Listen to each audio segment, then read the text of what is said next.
You have to take into account your accommodation, which, there's a lot of good hotels like the Premier Inns are really good hotels to consider, the travel lodges, Airbnb. But you get used to some hotels are right beside the venue where the competition is. And my advice is to try and stay there. Right, yeah. Because then you can come back to your hotel or to your room in between some of the games, because you may not be on for 2 or 3 hours, and it's nice for the players to rest, get some nutrition in, just to chill, get out of the hall. But coming back on the expenses, the earlier you can book your flights, the better.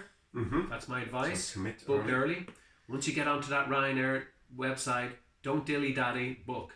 Yes. If you go back on, the price is back up. Right, that is your experience. Yeah, they know that. Unlike my mobile badminton shop, the prices are the prices. They stay there. Just had to say that. Yeah. But you've got to be careful on the Ryanair website or Aer Lingus. But Aer Lingus can be a bit more expensive, but it is a bit more comfortable, but it's more expensive.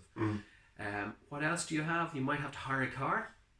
Yeah, right. Some of the parents like to hire a car, and pool sharing is a good idea. Yes. Cars are relatively cheap to hire in England, but you're best hiring with a reputable company. Otherwise, you could travel miles away from the airport, Mark. And also these, most of these rental car, well, some of these rental car companies, if there's a scratch on the bonnet, they'll charge you. So stick with the brand, you know. If anybody wants advice on that, if you just send me an email at john@mymobilebadmintonshop.ie, I'd be very happy to tell you who really I think is the best. But I'll let you guys decide if you want that information. Right. It's worth investing the money. It's just fantastic sport, and to invest money while your juniors are still developing, that's probably the time to put your money into your players. That's a very good point. And Nina and myself made a decision quite a few years ago on that very point. Sometimes people might think, well, we'll leave that to when they're finished school or finished certain exams. But the earlier you learn anything in life or exposed to anything in life, the better you'll be. So if you want to be good at languages, try and learn early and you become more fluent, unless it's not for you.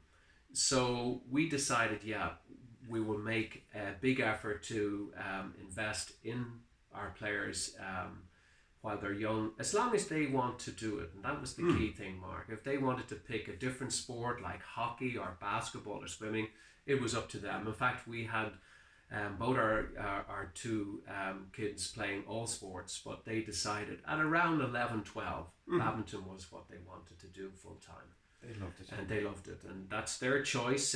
I'm all for playing other sports that are complementary as opposed to conflicting. So there's some really good sports that keep your fitness levels high, and they're good. But I think the earlier you start, and it really comes back to the player, the individual, the hunger. If they're hungry to wanting to improve, and a young player who's 11 is looking up to a player 13, 14, wanting to be that player, and the player 13, 14 is looking up to the 17, 18 player.